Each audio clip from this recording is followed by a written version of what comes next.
works. So, welcome, gentlemen, and thank you for being here. Thank you. Thank you so much. Thank you. Thank you. So I'll just take the first bite at this to talk about the project and what we made. So Imagine Symphony Live, for those of you who haven't seen the video or by chance came across the Central Oregon Symphony concert when we premiered it, the project had basically two big goals, right? The first one was this idea that every musician, I feel, especially those who play a stringed instrument or some sort of wind instrument, right, percussion, whatever's in an orchestra, has had an experience of seeing an orchestra for the very first time. And I feel that for many of us, that was a very impactful moment, right? When you see all those instruments play together, it could be that moment of inspiration. And I think that for a lot of kids and those who are young at heart, we often see that inspiration might change our life forever in a way of taking us into music. And I think it's very inspirational for everyone in this room who's a music teacher. Obviously, I'm sure you love seeing that in your students. So what we wanted to do, the second part, was just capture that moment in a child's mind. I thought it would be awesome to collaborate just with other artists to see what it would be like to tell the story through music. So Chris, he, being a composer, had a vision too, and he's like, yes, I know how to capture that. So we sat down, we talked about what to make of the video, and he's like, I got some ideas, I know how to write it. And so we're gonna dig into that and see exactly what went in his head when he was helping us tell that story. So the first thing that we'll do, I think, to give us context is start the video. So I'm gonna go ahead and cue that up. And then afterwards, Chris is going to join and kind of dissect and show you how it all comes together on the musical side. I think that'll be interesting from a composition angle for your, all the members and students watching. While we're fixing that, I would like to acknowledge First Church Christ Scientist of Bend. We are located right here on Greenwood and 10th Ave today. They are hosting this meeting for us because they have this beautiful new space and all the technology to help make this happen. So we thank them very much for their generosity in allowing us to do this.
I'll take this opportunity to just catch up a little bit on what I do.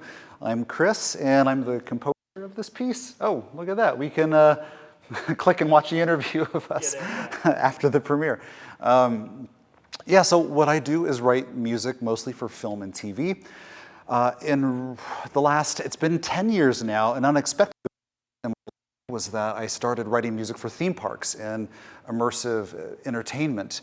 And immersive entertainment meaning attraction that half theatrical, half theme park. It's like character moving through an experience. Whoa, this took an interesting turn. All right. Anyway, where were we? So, theme parks. Yeah, it was just one of those things. I went to an attraction. I left a message on a hotline saying, hey, I noticed a little thing about the music we can fix. And that led to a phone conversation with the owner of the experience, which led to me getting hired next year, which led to everyone wanting a new score for their theme park show. And so it was just an inadvertent step into the themed entertainment industry, which was a lot of fun. And I've had a couple years off of it now because of the pandemic, but this last summer we had quite the Halloween rush for this fall, so I spent the last 3 months writing an hour and a half or more of new soundtracks for a variety of theme parks. And another unexpected turn in my life was a return back to concert music, because my training is normally composition. I went to a very old school paper and pencil, counterpoint-based musical training, and computers were not a part of my musical past. And I had to learn to get better with technology to become a film composer. But after about a decade of just not writing concert music anymore, I was on an airplane ride from LA to Seattle and sat next to the editor of a big publishing company who saw me carrying a little keyboard just like this one, and she was like, hey, I have the model so-and-so, and we just got to talking about music gear, and she was like, you know what, hey, why don't you send some music into this company? And so then, just because fate put me right next to the aisle seat on that flight, I got my first publishing deal, which has led to 4 publishing deals. And so every year, now I'm back in the business of producing concert music for orchestras, choirs of all sorts to perform. And now I've gotten back into getting commissioned for larger concert works. And for those of you who attend symphony concerts here in Bend, you might have seen the Malheur Symphony project, which was another one of my pieces. And so now I divide my year between film, theme parks, and meeting concert music deadlines. So life has a funny way of kind of weaving you down unexpected paths and into some really interesting career opportunities. And because of technology like this, while it can be a pain on days like today, it's also allowed me to not have to live in Los Angeles full time. So while my company is based in Southern California, the majority of the time I live right here in Bend. And just do all my composing, and I just drop in and out of Los Angeles as needed to record or watch through new films to work on. So yeah, and here we are today. So yeah, here's our little crew. Here's, well, you've already met Evan, of course, and our programmer Dustin, who built the website and the interactive back end of the experience. Another invisible yet very important player. Here we are filming one night. During the concert. Oh, in fact, there's me smiling at us right there. And that happens to be the composer of the project. Good-looking guy, but a real jerk in real life. Not a pleasant character. I don't recommend meeting him. Slide. Next slide. So scoring to picture. I figured the first thing we could get into, and I don't really need the audio samples for this part, so I'll just continue forward. So film versus other kind of theatrical experience. Film, obviously, is a very different kind of medium than what you would call, I would say, the live theater, right? What's interesting about film is that it requires music. You simply need it to make a movie work. And then compared to the theater, for some reason you don't need underscore for a show to work. You don't need to explain subtext with light design or underscore or other things like that. The theater had solved for this problem by stepping to the edge of the stage and giving a soliloquy, expressing all of your inner thoughts and feelings, and expressing everything else that the characters don't know but is now a shared secret between you and the audience. and which is a great way to build suspense. And you simply don't need underscore to make that work. There's no break in the continuous motion of what you see go by. Perspective can shift, character point of view can shift, but all... Oh, we're making a monster movie back here. Yeah, we recorded that. I can use it. Not very far next year. Yeah.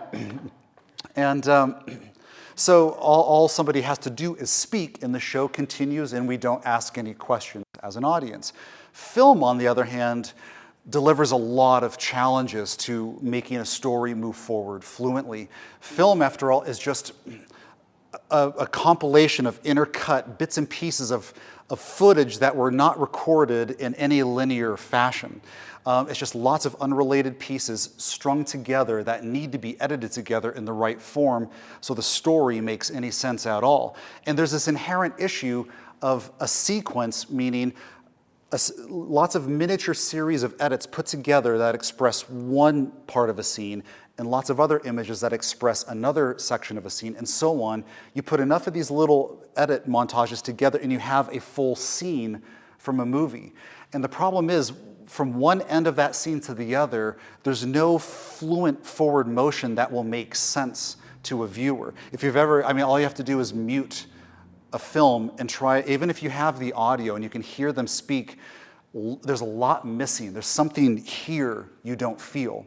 And that problem was immediate right away. And so that's why early silent films needed a small theater with a piano in the background where they can flip around for classical music. Okay, romantic scene, cue Tchaikovsky, Romeo and Juliet. Oh, bad guy. Oh, hero, William Tell overture. But eventually somebody had the idea to start writing original music. And I could go on about the advent of film scoring with Max Steiner and King Kong, but that'll be a discussion for another time. And so what we realized is film music creates continuity. It allows forward motion in a story, and it has to do the heavy lifting of explaining a lot of emotion and subtext for a film. And so that's the kind of thing film music does. It has to communicate those things that might be a secret between just and the audience. And the creative opportunity that offers is you don't dialogue for a movie to be good. You simply need to place underscore in all the right places. Scenes work together, continuity-wise by themselves. Another thing film has to do is follow the edit. With motion picture, edits aren't just how a film is put together. If you ever watch a scene enough times through with no sound, and just pick a scene from any movie, maybe watch it through 7 to 10 times, you'll begin to realize there's a heartbeat. And you'll begin to start tapping your toe or your finger and say, there's a rhythm here. In fact, there's a tempo under here. Whoever was cutting this scene together felt a rhythm in the conversation, and that conversation only works once a rhythm shows up. So if you can detect the heartbeat in a scene, suddenly you get tempo, and suddenly the music becomes evident. And what you do is use little devices. So sometimes a scene isn't just a person standing, talking uninterrupted. Sometimes there's multiple story threads at once where the hero and the villain are having the big final battle on the rooftop. But inside the building, there's a secondary scene or a tertiary device where the sidekick and another maybe comedic friend are trying to defuse, some time bomb. So now there's a ticking clock introduced into the equation. And then we cut back to there's the main fight, but then the clock ticks closer.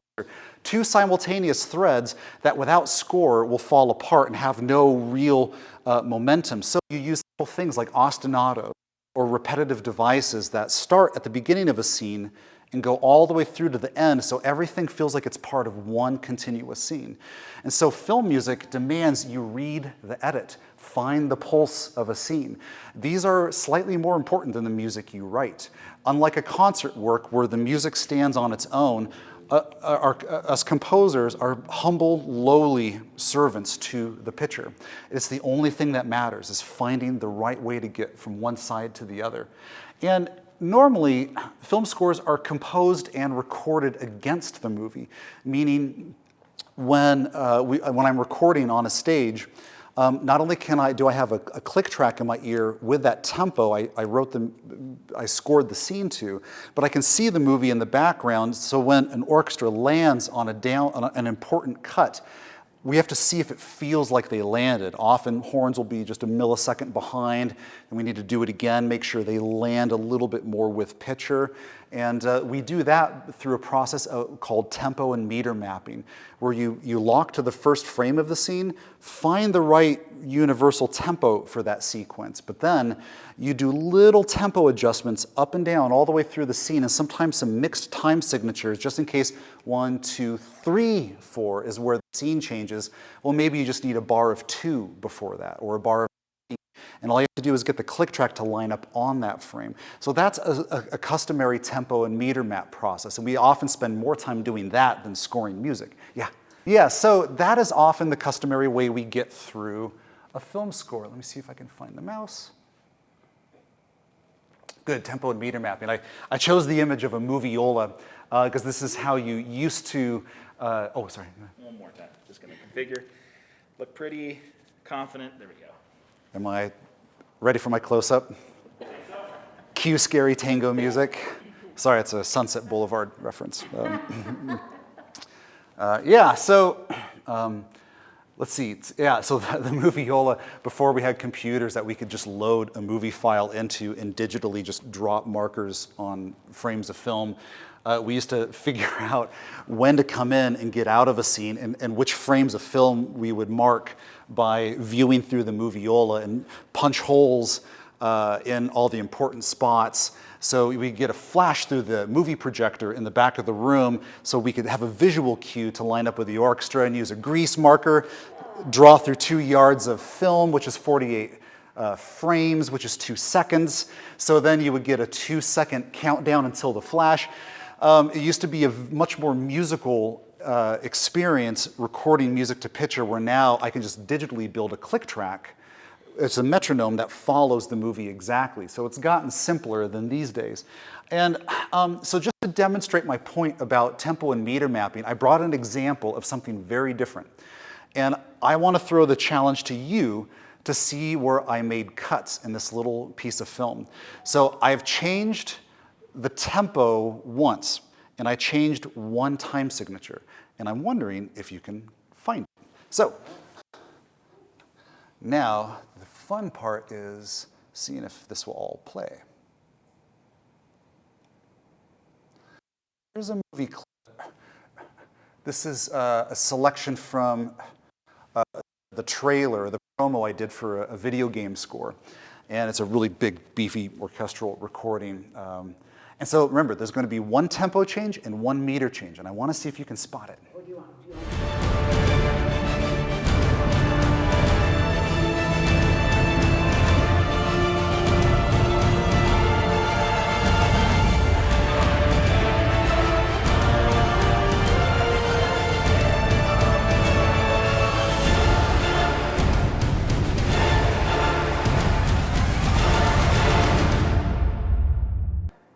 I know it was sketchy, but did anybody detect an odd numbering of beats anywhere, or a tempo increase or decrease? Or did it seem pretty smooth? It's pretty smooth. When the dragon comes in, there's got to be... Well, I hit right when you could see it, right? So, but was it on a downbeat, or did I have to alter it? So, if there's no... Yeah, exactly. And these are very distractible visuals too. So I'm gonna close this, and I'm going to, so the Imagine Symphony team essentially created, and myself, we created my pandemic project, because I took a year off of composing when the pandemic started, and got some sleep. It was amazing. And we filmed a film scoring masterclass. I thought, well, I don't want to write music since I won't have to for a long time, so I'm going to teach a class that everybody can have about film scoring. So I use this example in the course, and so I'll let me explain where it is. In fact, you'll be able to see all the answers too.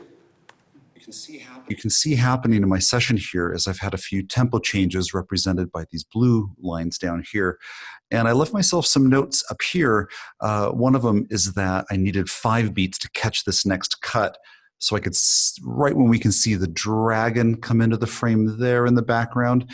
And once we see the dragon here, we go back to 4/4 for the next 3 bars until we need to accelerate the tempo just very slightly from 100 BPM to 107. It's not that audible, just so we can hit the cut right on the void disappearing right there at the end. And so let's listen through with the changing tempo and the changing meter here in Logic. Here comes 5/4. 1, 2, 3, 4, 5. We see the dragon. Now we're back in 4 beats. Now tempo increase here. 2. Speed up to hit this cut right here. And we're out. Yeah, so that's how it happened. 1 tempo change and 1 meter change. And the cool thing about scoring film is you're forgiven for just about anything so long as it lines up with something visually important. I chose the cut where it goes to black and introduces the void at the end to increase the tempo just enough so I would have a nice clean beat when it cut to black. And I knew that once we could see the dragon, we'd be so visually distracted you wouldn't notice a 5th beat in that measure. So Suspended, like you knew something was going to happen. Right. It's almost like So you have to set the melody down in advance and use the orchestra to build up and deliver on something. So long as you can do that and build in and land on something nobody will notice. Now hold on a minute. I felt an irregularity in the tempo there. You're thinking, oh, there's a dragon, right? So that is the more salient thing at that moment. So that's a little bit about tempo and meter mapping and what a film composer does. So moving on from that, what we did with Imagine Symphony was something very different. Everything you heard, you can just forget because we did it backwards this time. So this was a case where, Evan came up with a concept. He had the story, the soul, the visuals, the heart, everything that we needed to create this project. And he began to storyboard things out where there were drawings and visuals that would clue me into where it was going to go, but we had no film. And we had to do it backwards because we needed people to perform along with it. So you can't shoot Imagine Symphony without people having sheet music.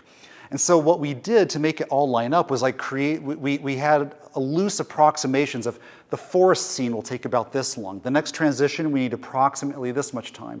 Then we go to the mountain scene for approximately this much time. And then later they would edit to the music. So I created 1 click track for the whole thing, composed all the music, and then the players, when they were on site, we projected the click track out of speakers, so all they could hear was click, click, click, click, click, and some of the background music. So they were playing exactly in tempo with where the final recording would be. So then when we recorded it later, everything would match up exactly to the visual performance. So it looks as if people are playing, but really, and the other funny thing is they didn't have sheet music yet when we shot. It was too fresh. So if you could hear the audio from the dailies that were coming in of just the raw shoots, it was just a cacophony of nonsense, but they were on tempo. So it visually still works, and they mimicked the shape of those melodies. Here's my violin, or how about a flute, or cello, my favorite. They would just mimic what the music was doing. Except Janet Gesme with the red hair, she heard it once, memorized all the actual notes, and when I watch her play, she's playing it pitch for pitch. She somehow learned it all just by ear in 1 take. Yeah, so that was the process for for Imagine Symphony. And since I'm assuming my assumption was I'm going to be talking to students as well. I'm guessing there's some with us. Yeah, so I wanted to dig into more of the composition, like the foundations of composition, some things I use to get through Imagine Symphony, and things that I advise composers to think about a little more in general. And of course, something as simple as a motif. The smallest structural unit possessing thematic identity. So just a tiny little seed of an idea. It can happen in half a beat. It's just a figure. And we're going to listen to some good motifs at some point here. Need I say more than this one? Ba ba ba ba, ba ba ba ba, and it's not really the four notes ba ba ba ba that make this interesting. You know, the beauty of Beethoven 5 is that eighth rest at the beginning. So it doesn't start triplet bomb. It's ba ba ba ba. There's an urgency to the conductor hitting a downbeat in empty space, and they come in ba ba ba ba. Right? It's that upbeat that gives it some of the urgency, and it's just a fantastic little figure. And so that would be. Look at Beethoven. Yes, there's my. When I think of Beethoven, I don't think of the stoic, statuesque Beethoven. I think of the personality the person had as Beethoven. Now, an even better elaboration, I think there's a little more missing to this because there's a motif becomes more useful to a composer in how you use it and expand upon a motif. And Schoenberg, everybody's favorite composer to relax to at night. Yeah, right. Right, just a little serial relaxation. He said this: a unit which contains one or more features of an interval and rhythm whose presence is maintained and constant throughout a piece. Meaning that small little piece, rhythmic or melodic, what makes a motif really work is how you use it and how often and how deeply you can integrate it into a piece. And this goes to how I think about composition in general. It's not about how to make something smarter and more elaborate all the time, but it's how to take something infinitesimally small and embed it in as many places as you can, and embed it in every critical piece of material and grow better material from that point. And so adding more is never how you create better unity, it's how you embed it everywhere. And I recommend small. And that's not just because you're young composers, it's because a good piece requires something simple to grow from.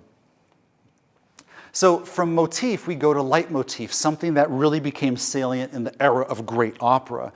And the difference between a motif, and this is getting closer to what I do as a film composer, and what you would do for any theatrical or immersive experience, is this. A leitmotif is just a motif, but it becomes attached to a person, a place, or an idea.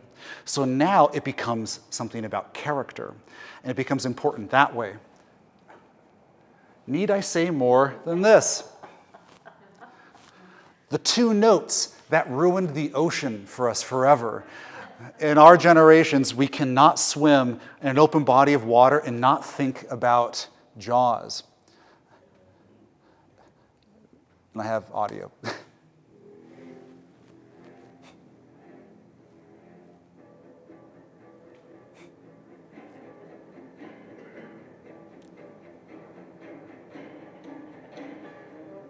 Tuba solo. Very Stravinsky-esque figure there.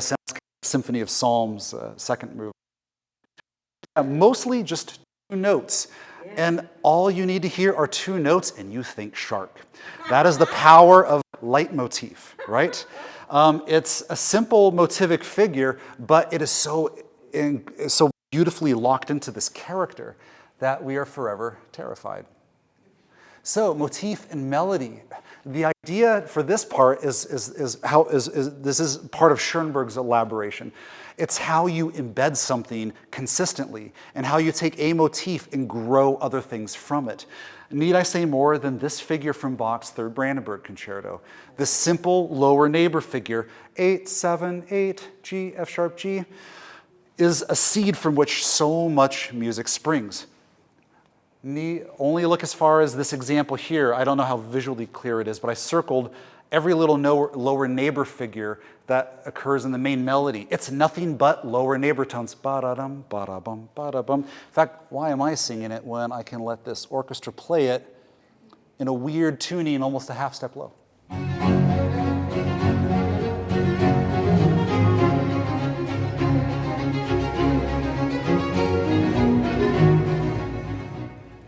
Cut to later during the development. Low strings. Even the upper strings are still doing that figure. Unison.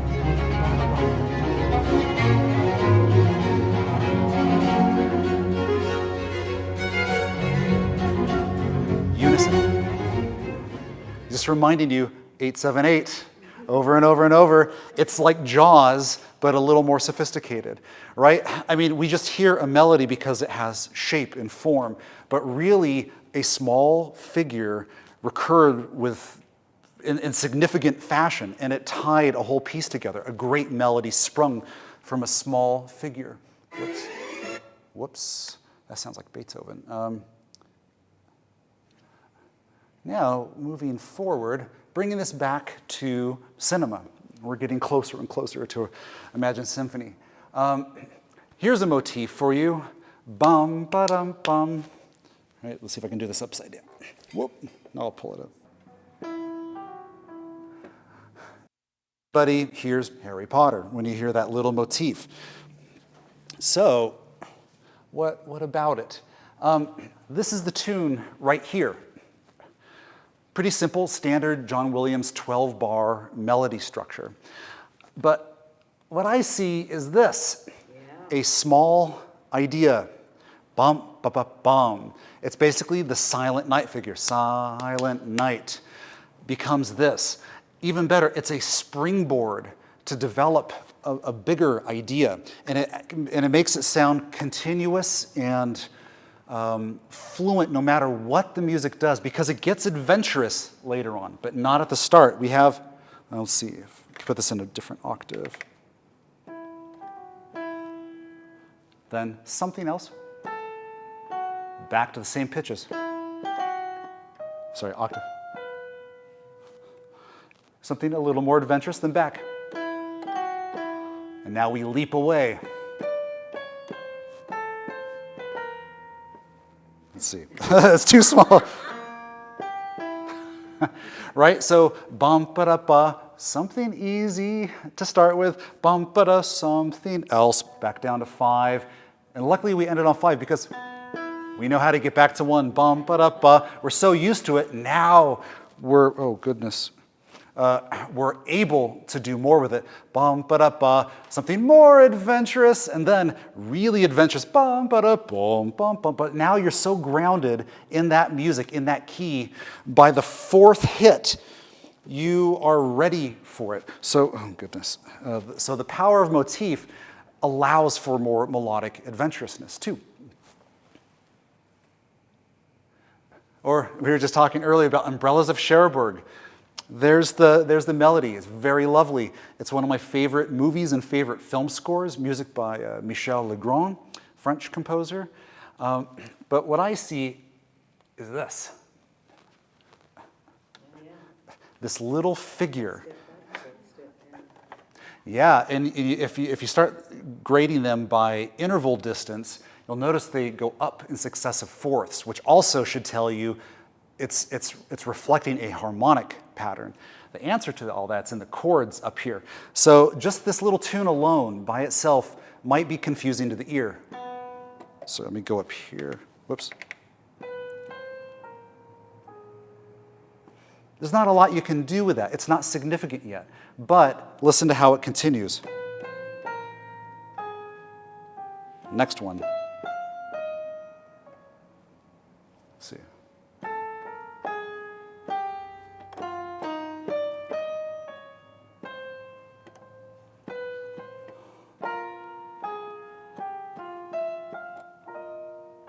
So it's not only motivically strong, but it's reflecting the circle of fifths chord progression.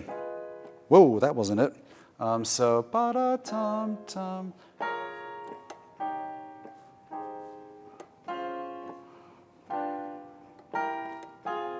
Right, so it's built right into the motif itself. It reflects the harmonic changes.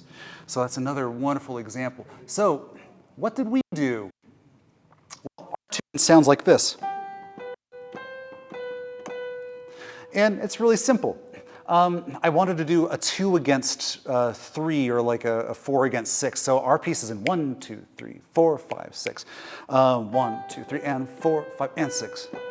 Very simple tune, very melodic, but that little rhythmic difference adds a little bit of momentum to it, right? Instead of 1, 2, 3, 4, 5, 6, 1, 2, it could have become a waltz. Instead we have 1, 2, 3, and 4, 5, and 6. 1, 2, 3, 4. Syncopation, there's the magic word. And the motif is present. I try to have that ba-da-da-dum, ba-da-da-dum, ba-da-da-dum. So I'm also realizing I'm making a critical programming mistake here. You're not supposed to play Beethoven and John Williams before you introduce your piece. I'm just realizing, like, why did we save this for last? I should have started here and cooled off with Beethoven. So, but all of that to say, this was part of my process. These principles still guide me. As simple as they are powerful, and they add coherency. And the reason I'm such a big advocate of themes in cinema and really finding a good and interesting theme is that when it comes to storytelling, themes equal connection. When a character has a theme, it needs to be flexible and capable of doing a lot of interesting things, and it has to fly by in just a few frames if you don't have much time. It needs to augment out for 12 bars if you need like a long romantic stretch of music. It needs to be happy, sad, scared, everything in between, because as the theme evolves, it adds another emotional evolution that the viewer gets to go along with. And it provides all this other subtext that's just between you and the character as well. So good thematic material is important. It's like Voldemort in the Harry Potter. Yeah. When they mention his name, they have that. Dum, dum, dum, 3 notes. So it's like Jaws, but 1 extra pitch. Yeah, and a minor third. Or Beethoven again. So how to integrate unifying elements. So now we've used a motif, or now it's a leitmotif, and then extended our leitmotif into a bigger melody, but now it everything behind the melody. This is what I mean about embedding it everywhere to create a deep sense of coherency. So take this Beethoven example from his 7th Symphony. And there's a reason I'm sticking to all these silent night figures. Bum, ba-da, bum. I'm just trying to get that in our head. So you have...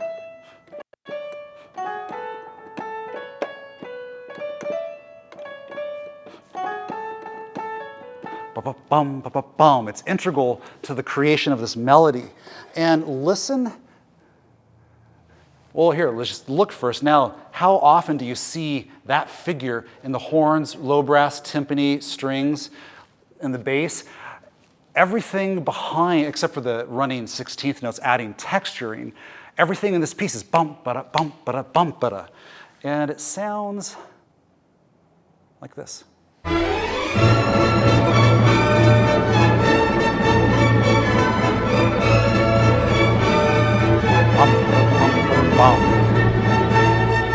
Right? So it's everywhere in the background. Not only that, but let's go a little further into the development movement. We're far away from that melody, but you're in the same piece of music. Is he never stops, even though there's different melodies. We've gone to a minor key and we're mid-modulation in this next sample, but you still feel like you're in movement 1 because all there is in the background is ba-ba-da, ba-ba-da, ba-ba-da, everywhere. Here's how it sounds.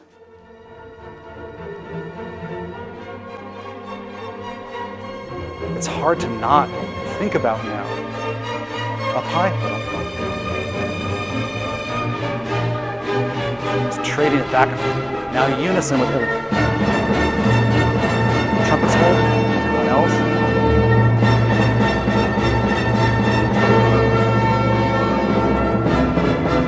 It's as pervasive as the Bach. There's not a moment of this piece, there's not a ba-ba-da. So he can go anywhere, be adventurous, develop new ideas. It doesn't matter how crazy the music gets, because if ba-ba-da is always present, you'll always be in the zone with this piece.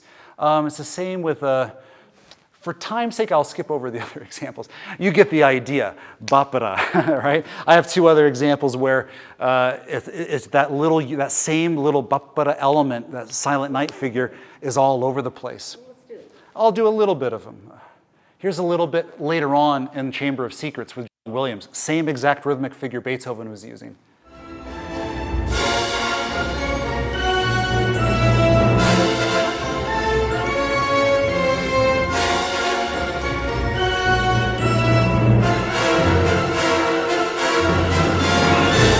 Yep, so it's still present all the time there. And here's one where I was using that too. I've always loved the bluster of Beethoven, and he frequently goes back to the ba-ba-da figures. Oh yeah, certainly. Yeah, good. Yeah, thanks for coming.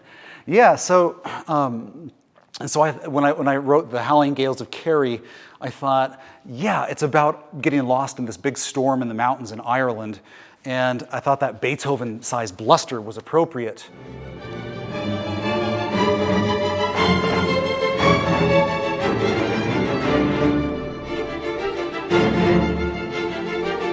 And I did a 18th century fugue just because I felt like it. Went to counterpoint school, you gotta exercise those chops somewhere. Cellos. And you can see where it's going. There's gonna be many more bapadas to go.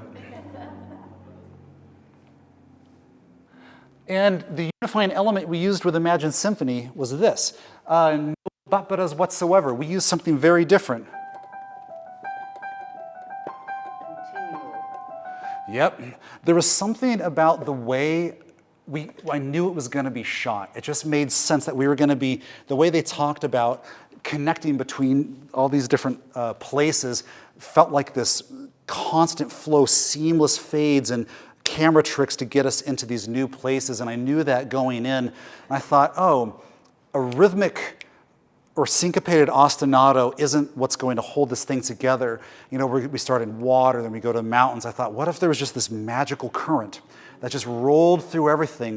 The orchestra textures come in, then a small rolling figure just takes over the music, and now we seamlessly just ride this little current all the way through these outdoor places. And that was the visual I held on to in my head for this. And this just seemed to have that kind of rolling stream sort of feel to it. And so that's how we handled style and location with Imagine Symphony.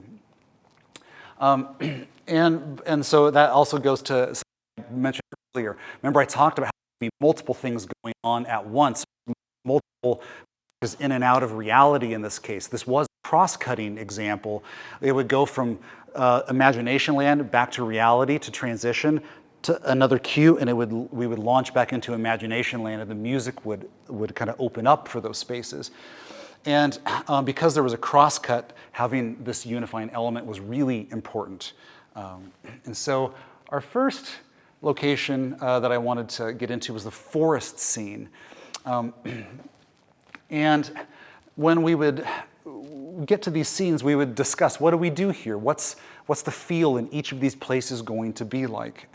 And so stuff came up that I held on to. We thought like, oh, it's going to be out in the valley maybe, or somewhere just where it gets greener and mossier.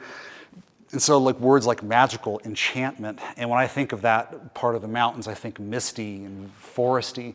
And we knew there was going to be camera motion because the camera was going to be moving and exposing different soloists as it moved. And we had approximate timings for what we thought might work. And these were all guesses, and we were just lucky that it all ended up working. But I knew we were going to pass these people here. And score sample 1. I brought some pages from the score. The important thing in this scene is I knew we were going to have woodwind soloists. And based on casting, we thought, okay, we know we have a flautist, a clarinetist, and hopefully an oboe player show up. And the music would pass from here, and I knew we needed about 2 bars, and I knew we needed less than 2 bars for the clarinet, then hopefully we would tail off with an oboe.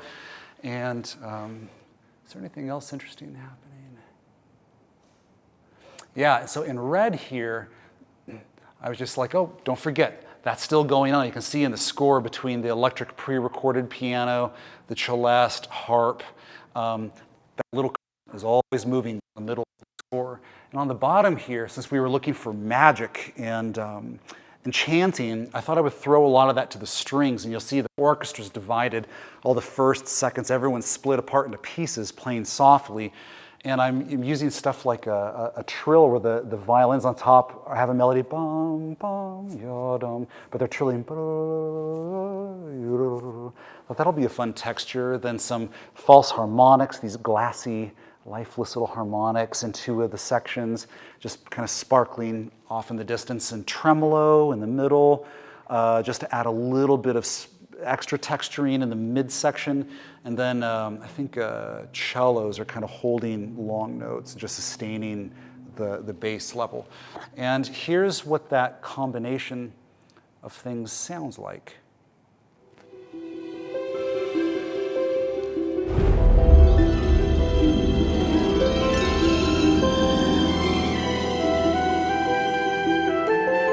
Flute goes to clarinet. Goes to oboe. So we tried to make it as seamless as possible and try to create a bed of magical textures underneath it.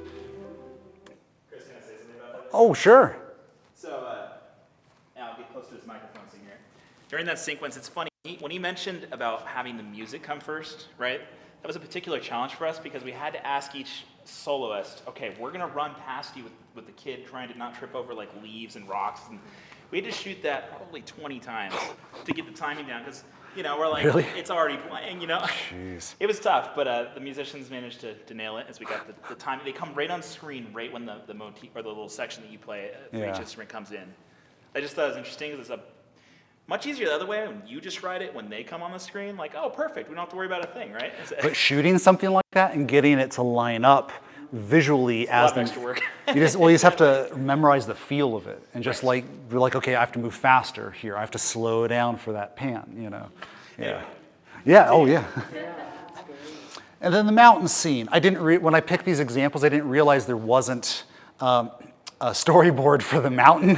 So it's the same storyboard scene again, but there are mountains. And so for this scene, we thought, okay, well, what can we do here?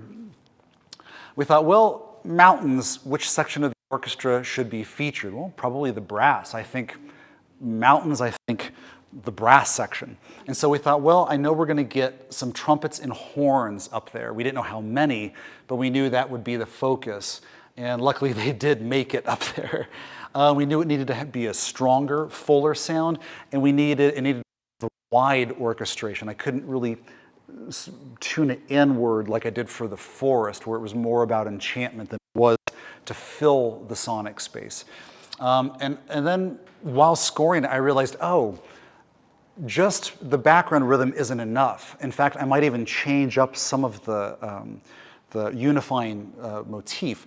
And I thought, oh, we need to have ascending strings. The strings need to be in the background, but they need to kind of punch away and they need to climb.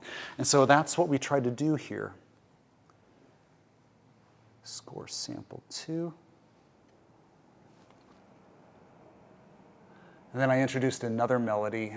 So you can see the strings, the upper strings and lower strings. 16s, bump, bump, bump, bump, bump, bump, bump, bump, bump, and they begin to climb and climb. And the cellos down here are just doubling. Melody stuff is all in blue. The ascending French horn line. And I doubled it with some bass clarinets for range, horns, and then more and more winds. The rest of the horn section, trombones. More and more people begin to join it as it climbs higher and higher. And so here's what that spot sounded like. I think we just started here. Trumpet melody, horns and climbing strings.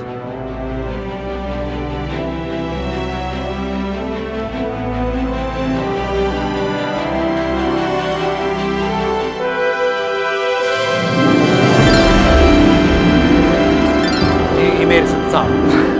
Kaboom!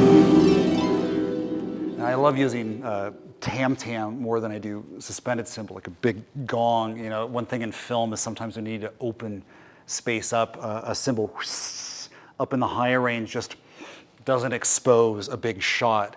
But when you get some bass drums and tam-tam, whoa, they open up slowly and over time. And so I'm a big fan of, it's like, okay, when there's a lot of visual space, ditch the high-pitched stuff and just open up, and people often don't even notice it, but you can feel space with a tam-tam. And because if you just hit one, it doesn't crash right then. You hit it, and it opens up in a second or two. So it's just a very visual instrument to me. Whoops, I closed something. Oh, it was my presentation. Here, I got another one. Okay. Then the city bus scene I thought was interesting. This one because there was no direction. We were like, well, there's going to be a string quartet on a bus. So have fun. We thought, well, maybe let's just try something different. And nobody said that it wouldn't be a problem to deviate a bit. And we're already, 5 minutes in, and so I was ready to introduce something different. I thought of some new rhythmic figures. I kept the main ba-da-da-da-da-da unifying element going, but I thought we needed another counter rhythm to give a little more momentum to it. And everyone expects string quartet, beautiful legato, but I like pointed, articulate strings, and no one treats them like percussion instruments enough. And so I try to push it a little more in that direction. So I wanted a very pointed and rhythm-driven sound. And here's a sample of what that looks like. Okay, I'm just going to expand U. Score sample 3.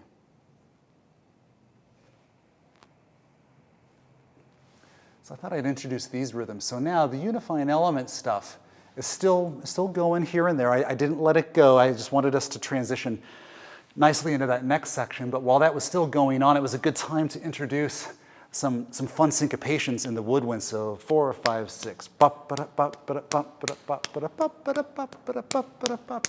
Something you can't really count so much as just get a feel for. It's awkward to read, but it's not hard to play if you can feel it. And that's often how that stuff goes. And a lot of my concert music is like that. Whenever I have a nice clean tempo, I'm thinking, oh, I've done enough 4/4 in my life.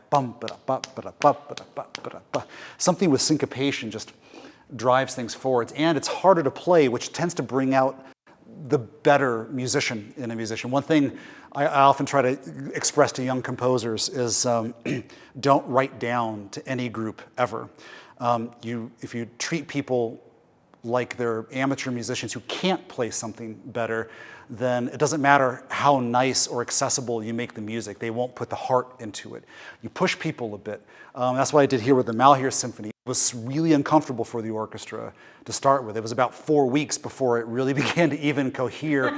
And then everybody could hear it one day. It was like, oh, I get it. We stay down here, they go up there, and the music simply works.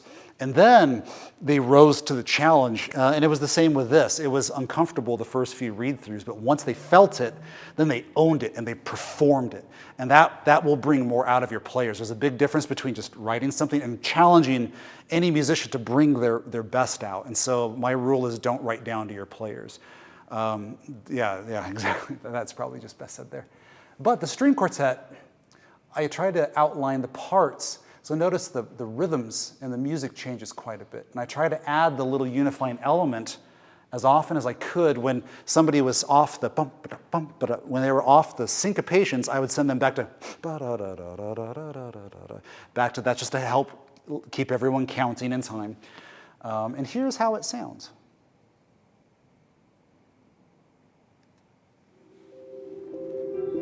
There's the weapons and string quartet.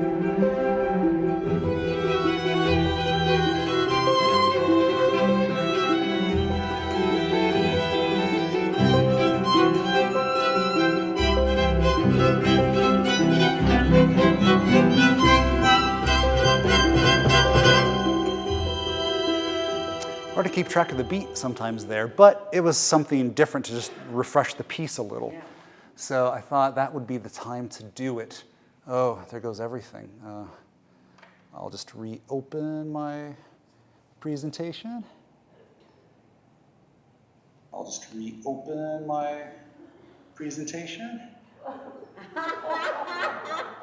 Now that is a delay. Wouldn't you agree? Oh, I thought I would answer myself. Games resolved. Yeah. Yeah, that's right. Cool. So the final bit here is the Hollywood sound. because I was going for what you would call just a classic Hollywood sound at the end of this piece. And it wasn't until I was putting this presentation together that I realized, oh, I did just a textbook Hollywood orchestration through this section. So I thought, yeah, let's just end with how you structure one of those. So like all things large with a full orchestra, if you need a big sound, rule number one, this is one I learned from Beethoven early on, where I love how spread out and how many layers of free counterpoint will roll around his material. But when it needs to get big, the ideas reduce down to 3, maybe 4 lines of ideas.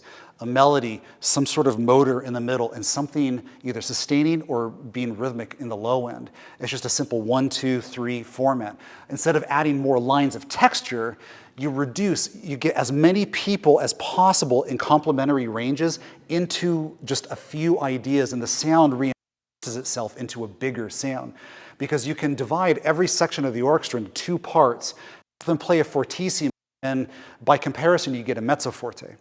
But when you take that same group, put them all on 3 lines of music, and like triple reinforce every section on 3 lines, you get a massive multi-fortissimo sound.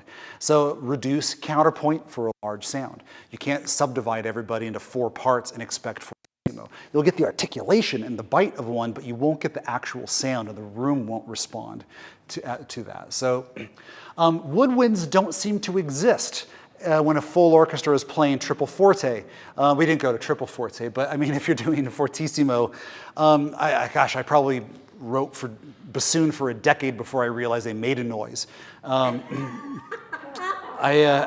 Until you get people moving around and running, then you have a shot at hearing your woodwind section. Because at a large volume, brass, percussion, and strings is the order of what you're going to hear. And so just you have to be aware of that. And then the classic doublings of a Hollywood sound.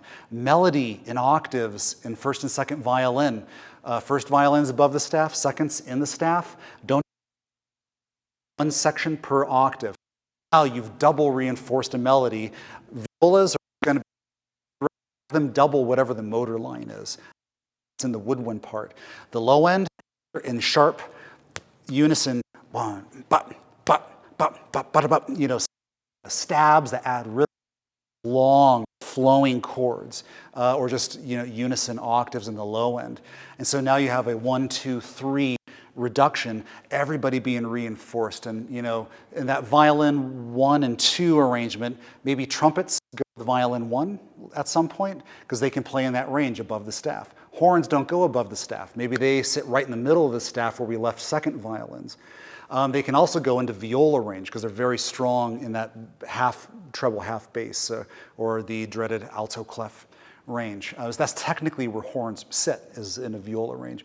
Bassoons and cello tend to go well together. So these are people who resonate and have a power range in those parts of the staff. So you're orchestrating for power, not just the color of the instrument. And so that's an example of how you would make a Hollywood sound doubling. And here's what it looks like. And so now, unifying elements are in red, melody is in blue. So woodwinds, oh good, they're around. They're taking the unifying element, which happens to be a moving line, so it's easy to know what to do with them. I had them playing half staccato, half legato, half of them were pop, pop, pop, pop, pop, pop, pop. The other half are ya-da-da-da-da-da-da-da. Just sometimes varying the texture just adds a different type of color to the mix. And I'm never sure what I'm going to get, but I just roll the dice sometimes. And I thought, yeah, this worked okay.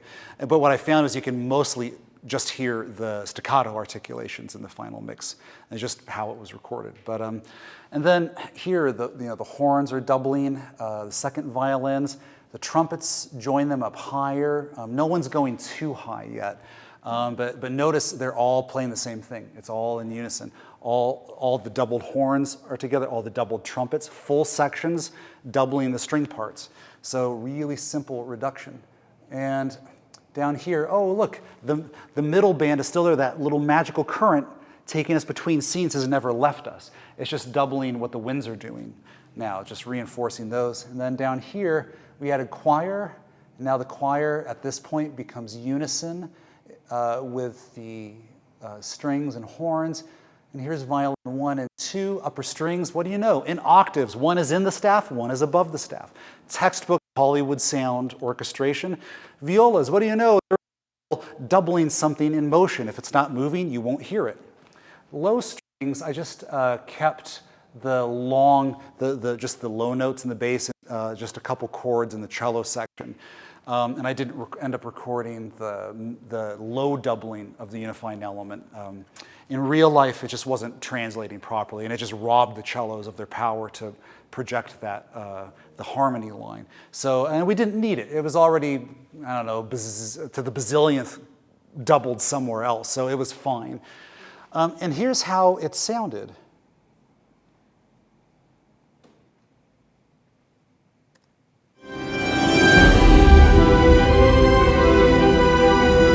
Classic Hollywood cinema orchestration. Horns and violins and octaves. Choir with them. Here comes the trumpets. Always save trumpets for the end.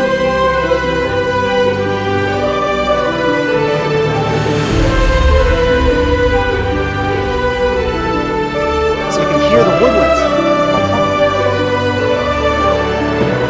Now the low brass started filling out. So one trick is, save your biggest brass moments for the end of a passage. Don't just start with full low brass and trumpets up high.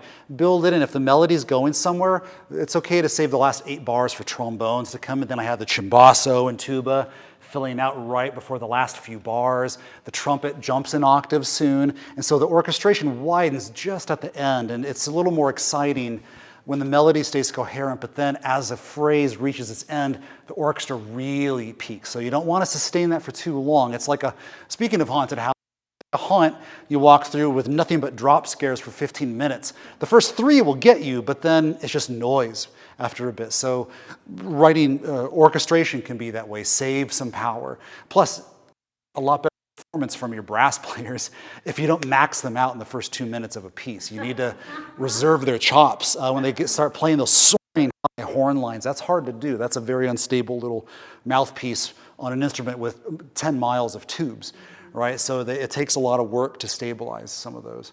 So anyway, let's see if this does it. I think that was the last audio sample, which is close to my folder. Oh, good. So that was the conclusion of the presentation portion. I guess I'm assuming questions would be in order. We may be taking questions from multiple places. Yeah.